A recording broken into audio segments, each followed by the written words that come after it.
One of the things levelled at team development workshops is that they can be really difficult to measure.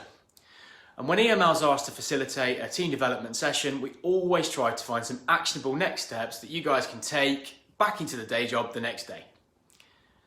It's very common that following in one of these team workshops that there are some quite practical insights generated by the team about how they're going to conduct their meetings moving forward, or perhaps how they'll communicate with each other.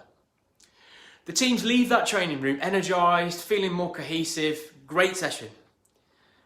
As you all know, however, the reality is that the day-to-day pressures ramp back up for the team, and very quickly many of these insights are forgotten, or worse, ignored under the banner of "I'm just too busy for that."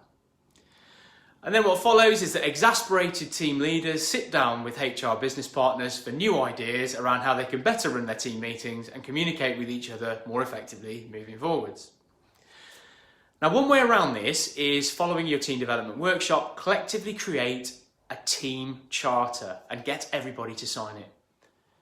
Team charters are a great way of holding each other to account, maintaining the levels of trust in your team, and laying down the ground rules so that the team can speak their minds when things could be better.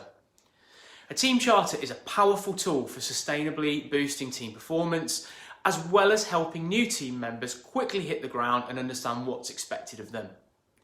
If you'd like to incorporate the creation of a team charter into your next team workshop, but you're not really sure how to do it, we can guide you through the process, so get in touch.